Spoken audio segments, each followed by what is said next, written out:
Greetings to all. This is God's Beauty Official, and I welcome you to this channel.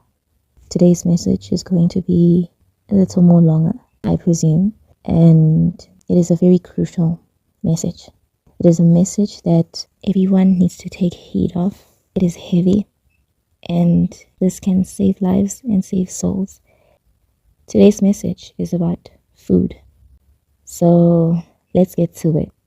In this day and age, we live in a world where food is a major thing, and is a major topic in regards to what is a basic human need that our body needs in order for it to grow, in order for it to function, in order for it to have energy, and in order for it to stay healthy. And we are human beings. We are also living in this world, meaning that we require food to look after our bodies, meaning that our body is of the flesh, and therefore food is what helps it to have strength to do tasks, as well as stay healthy and keep growing without any complications and any sicknesses, without any of that. Now, it is with great sadness, more like grief, that the very necessities that we need in this day and age to nourish our bodies, to keep us going on a daily basis, and this is food, right? The very same basic needs that we depend or we need in order to look after our bodies are the very basic needs that the enemy mostly comes up against us through. And it is sad, really, and it is insane.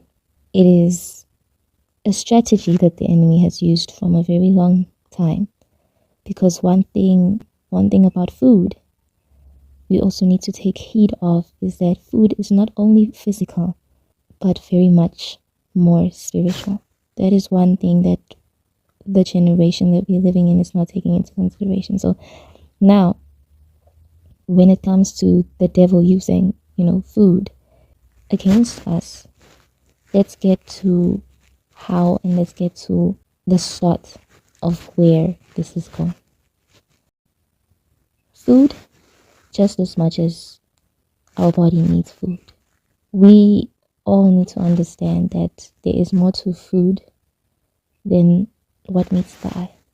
As human beings, at the same time being spiritual, at the same time being emotional, at the same time being psychological, at the same time, having all these compartments as a human being, whether we notice or not, or whether we pay attention to this or not.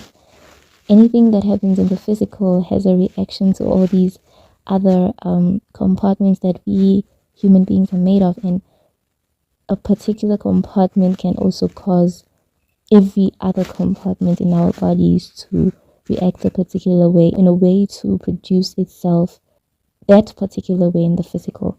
So we are psychological beings, we are emotional beings, we are physical beings, as well as spiritual beings, all at the same time. Now, when it comes to that, one thing we always miss is food.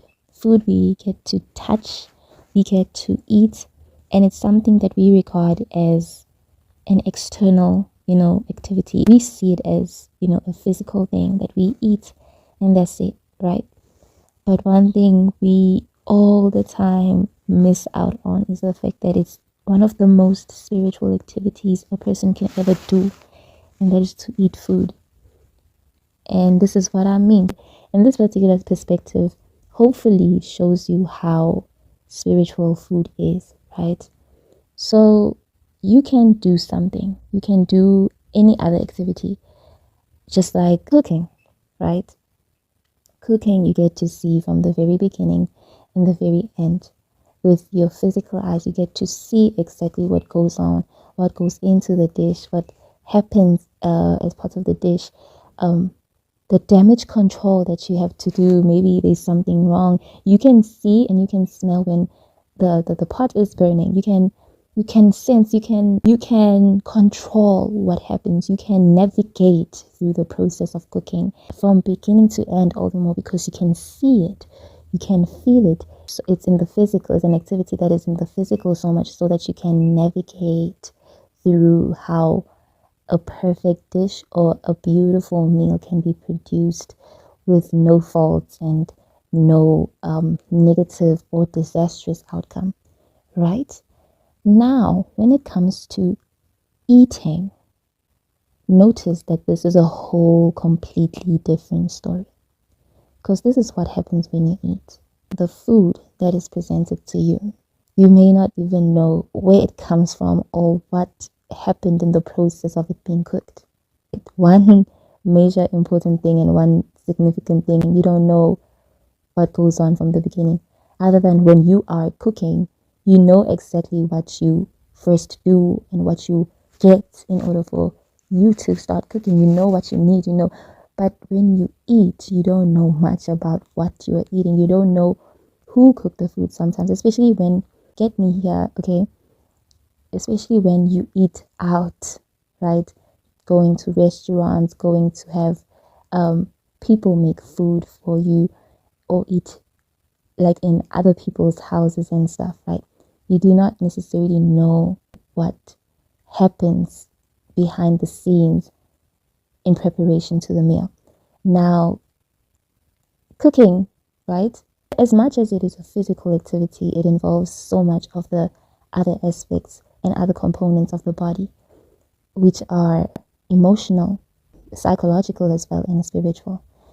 It is also a spiritual activity. So eating is really an interesting thing, right, to even talk about, because this is what happens when you eat. You, number one, may not even know what the person who was cooking the food was like, and number two, when you consume it, what makes this a very spiritual activity is the fact that when you consume it, you don't know where it goes. You haven't seen your own intestines. We've seen diagrams of how our inner workings of a human body rates and how they are.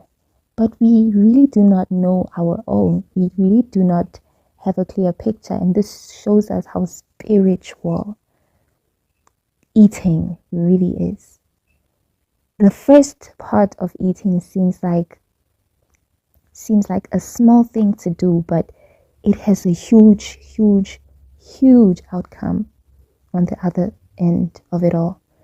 And for the fact that we have come to an age where we do not take heed of what we are consuming, we just go with our flesh and what our flesh desires and what our flesh craves, so much as to eat, all the more not to even know where and what is going on right after we eat whatever it is. And this is dangerous. This is dangerous. This is detrimental. Because just as much as a person that would cook would tell you that they put this, they put that, and this didn't taste well because of this, so I put this, and the pot was burning, I had to move it quickly, and I had to do this, and I had to put, so that the outcome is okay and the outcome is phenomenal. A person who consumes food doesn't know what the food has as an effect to their lives in all actuality. The only times you get to see particular outcomes is if they have to do with giving you energy, giving you a boost, in your work ethic. But not so much in a way that we pay attention to what it has, the effect that it has on our emotions, and most importantly, our spiritual lives. The effect that it has on our emotions, our mental health, and most importantly, very, very, very crucially, our spiritual health. There's a reason why in the Bible there was a huge distinction when it comes to food, that there are certain things that the Israelites weren't allowed to eat. God's people were not allowed to eat. Certain foods were declared by God unclean, and certain foods were declared by God as clean. And the Israelites were to eat the clean foods and not the unclean foods. And one thing we also need to pay attention to is that when an unclean act had to happen in the Old Testament, look at how much of a tedious process these people had to go through in order to undo it. They had to sacrifice. They had to do this before the Lord. It's a whole entire process.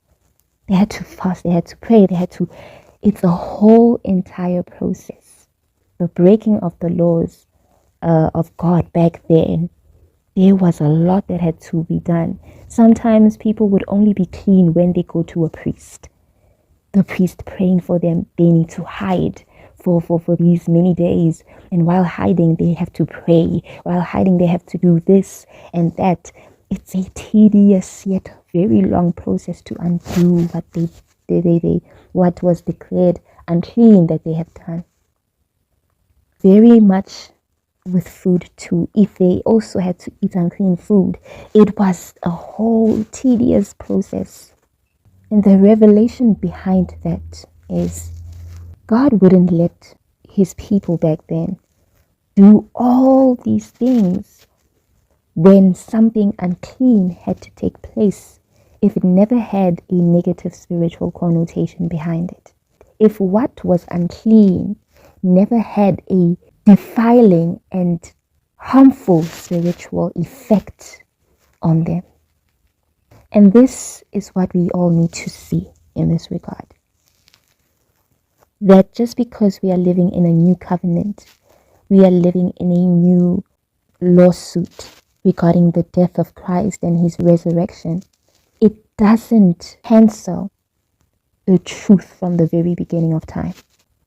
And part of that truth is to keep clean, even and especially when it comes to what we consume and eat.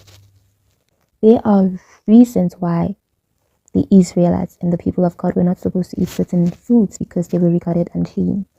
And this was because, just like pork, they were not allowed to eat pork. There was a structural way that they were not supposed to eat certain things, all the more because as much as God never identified why or never disclosed why, he knew that they had spiritual connotations that may limit them from the power of God in their lives. And I tell you now that this is our reality today. That there are certain foods, and especially in this day and age, where our foods are being processed, our foods are being genetically modified, our foods are being chemically infested, our foods are not natural anymore. This is the time. These are the end times where we see the worst now when it comes to this instance. That food is being poisoned. Not because of deliberate poisoning, but because of the process that it has taken or undergone in order for the final product to be produced. Take note and take heed of what you consume. Listen to the leading of the Holy Spirit when it comes to eating. If you grow your relationship with God, you will know what to eat and what not to eat according to your personal diet. God has a personal diet plan for every single person, whether we know this or not. The same way he had for the Israelites is the same way he has for everybody. There are certain foods you can eat that will cause you to be sick, that someone can eat and won't have any harmful reaction to it. God has your personal dietary plan. Seek his face in order for you to understand what works for you and what doesn't, and pay attention to your body and its reaction to foods. So there's a lot going on when it comes to the production of food these days. And looking back with the effect of and the seriously detrimental outcomes that this topic has brought up, it's been a constant pattern that in some way or another, food is always contaminated, especially if it was handled badly in the process of it. Just like we are always hinted not to eat certain canned foods, especially if you find them in the store stacked when there's a dent. We shouldn't buy it, or we shouldn't eat any canned food that is dented, because the chemical that preserves the canned food inside may contaminate the food. Now it's very weird that that whole concept is very weird, that the very same substance that is to preserve this food is also contaminatory. It's a very interesting thing to look at, and it shows you the type of things that go into the foods these days. And that is why I feel like right now is the most reasonable time to go organic. Something is not right with the food.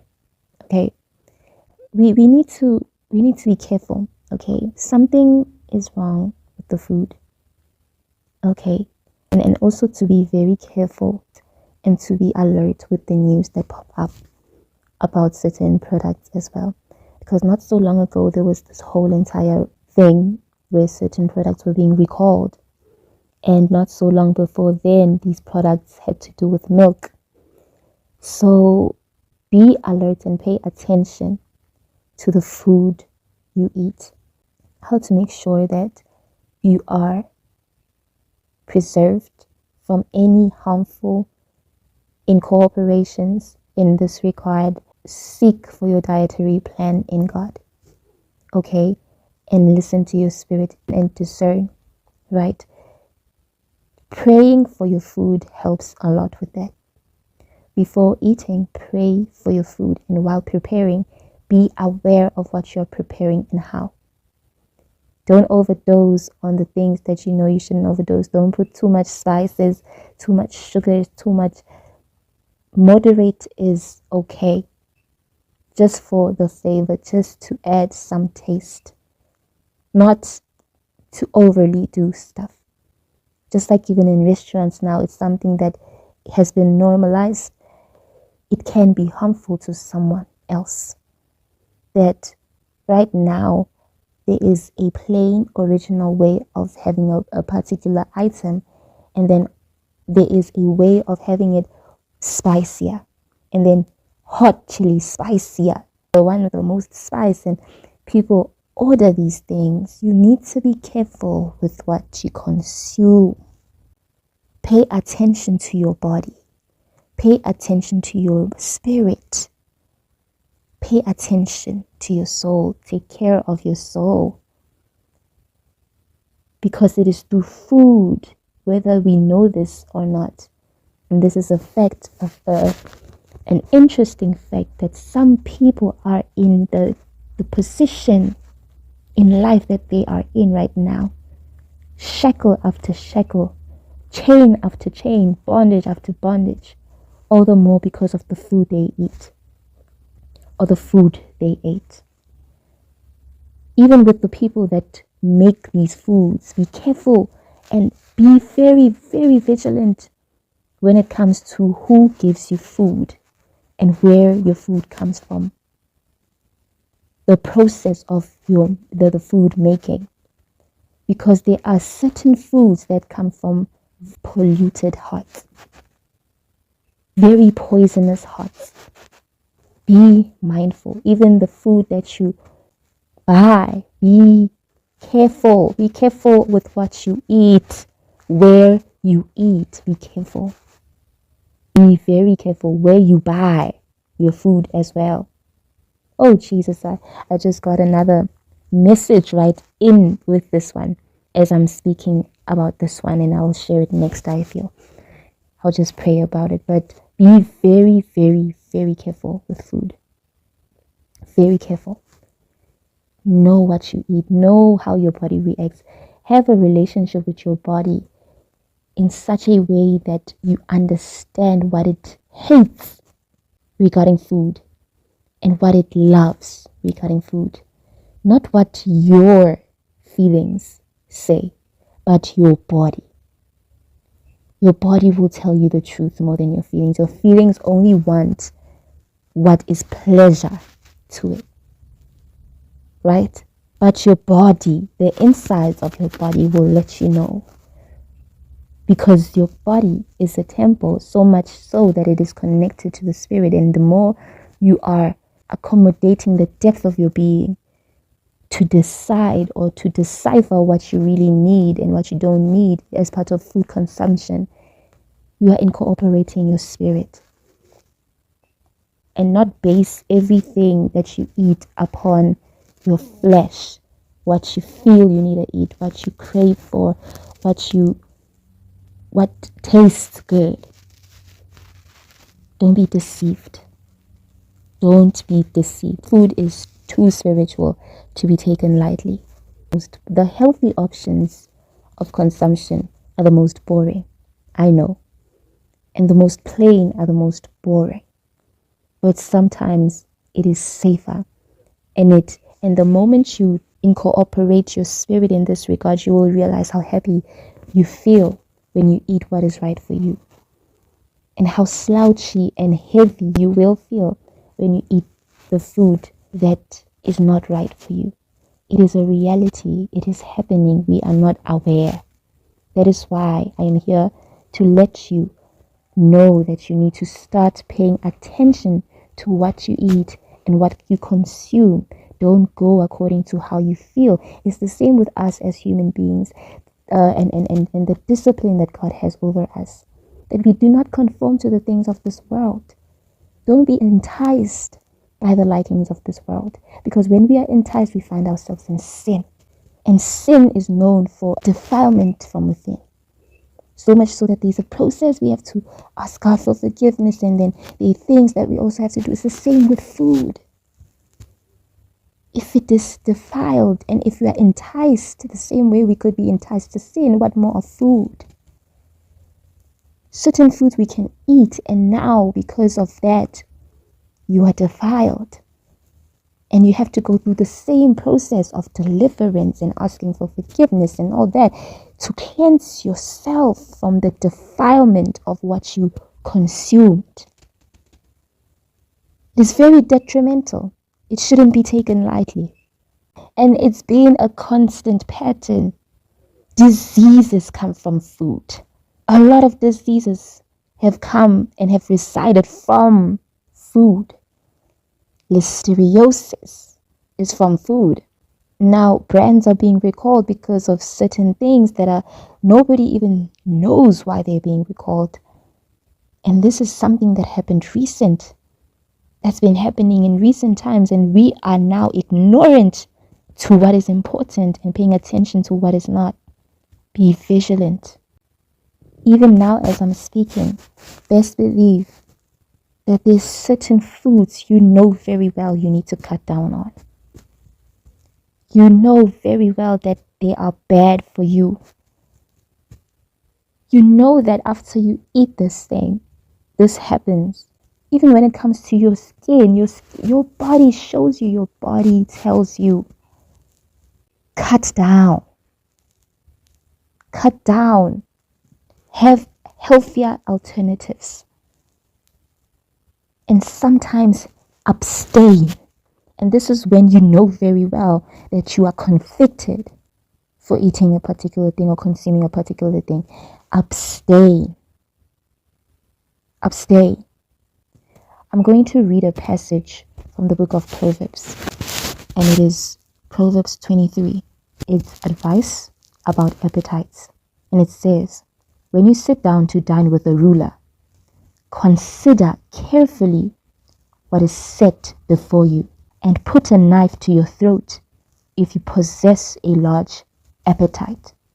What this really means is there are certain people that you shouldn't be dining with or eating what they eat, especially when we look at it in the context of the Hebrew boys that were in Babylon. Babylon was known for unclean practices regarding idol worship and dedicating their foods to their gods. Originally, their foods were unclean because the God that was ruling over them was not God, Jehovah Jireh.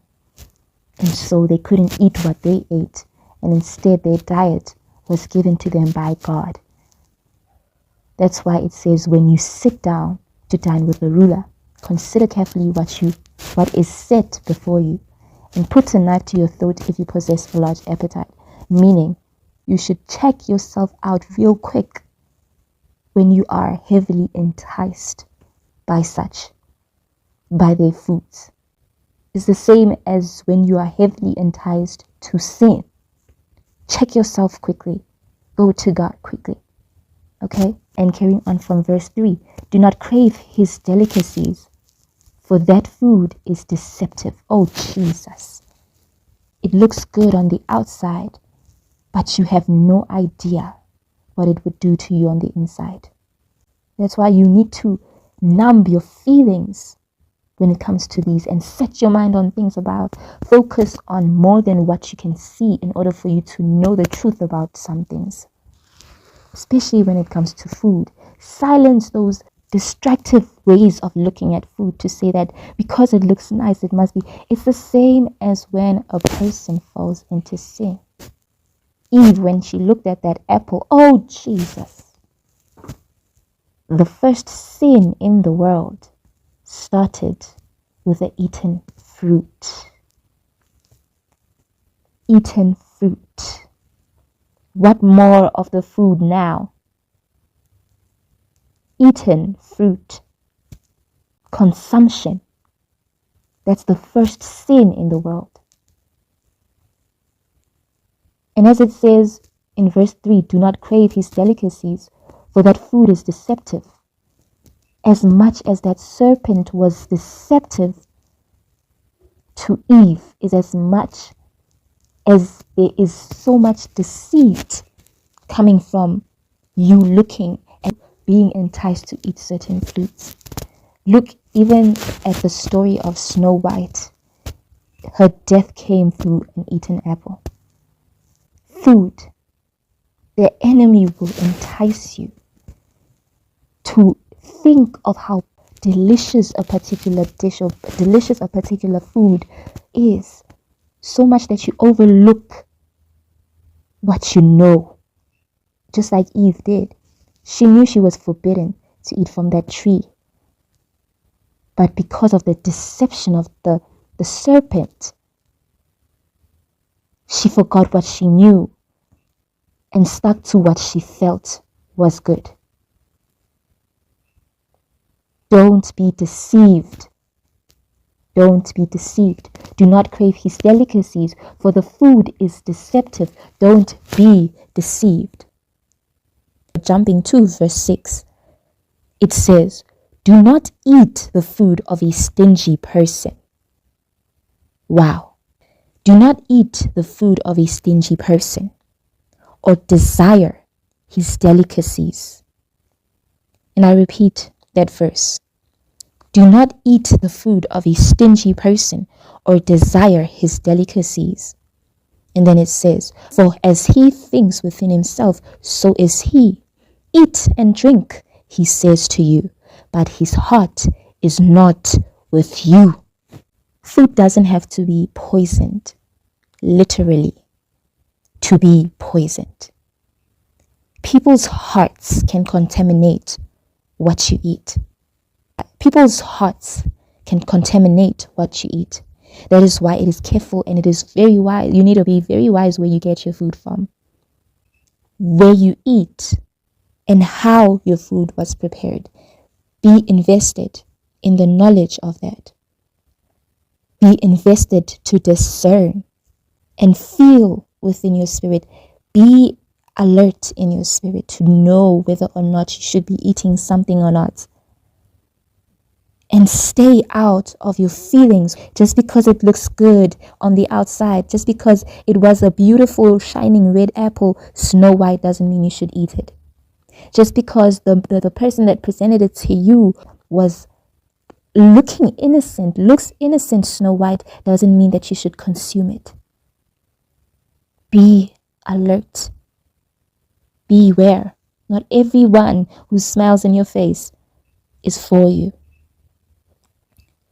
I repeat the verses. Do not eat the food of a stingy person or desire his delicacies, especially, and a stingy person is a person who doesn't want to share, who you know very well would do the contrary opposite of what they're doing. It doesn't even come in regards to food. Sometimes it's like gifts. A person who hasn't given you a gift in a very long time all of a sudden gives you a gift. You need a question. A person who's never visited you in a very long time all of a sudden wants to visit. You need to question. A person who's never given you anything, who is so self-indulged with what they have and doesn't want to share, is greedy, all of a sudden wants to share. Question. All of a sudden wants to buy for you. Question. Person who's never ever shown any traits of generosity but wickedness, and all of a sudden shows some type of generosity. Question. Discern. Be alert in the spirit and consult God. Be careful. I read again. Do not eat the food of a stingy person or desire his delicacies, for as he thinks within himself, so is he.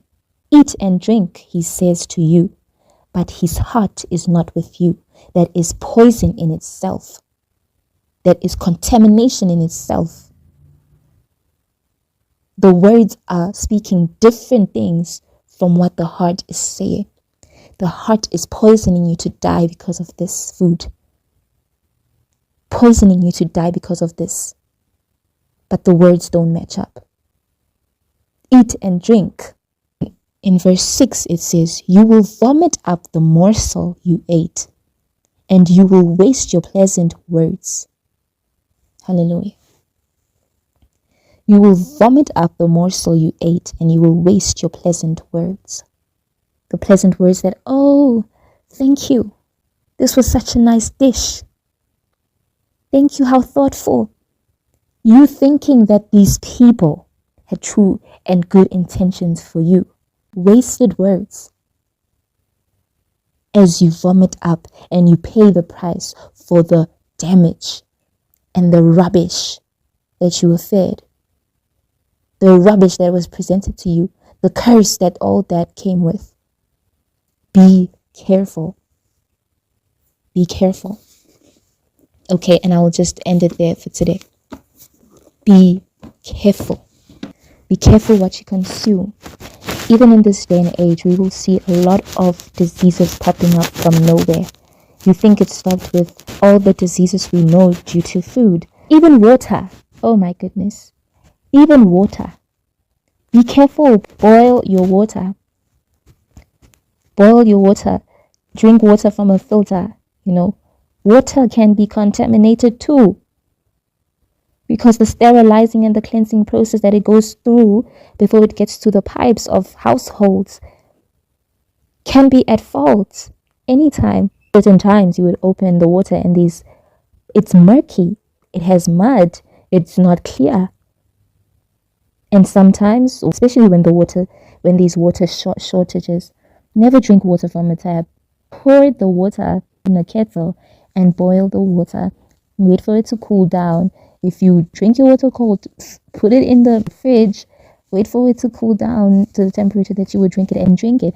Boil your waters. You never know what bacteria is. You never know what dirty things are in tap water. You'll never know what contamination. Be careful Start to be alert in regards to your health. There's certain foods that you may be eating that according to God's diet over your life, you are not supposed to be eating. Why? Because he knows that in the long run they may make you sick.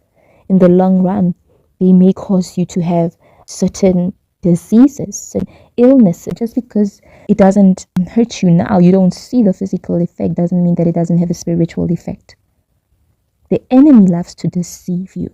Don't be deceived. Don't fall for this trap, especially with food. Don't play with no food. Pray before every meal. Pray for the cleansing of your food. Pray over your food. Pray that God protects you. Pray that God blesses your food.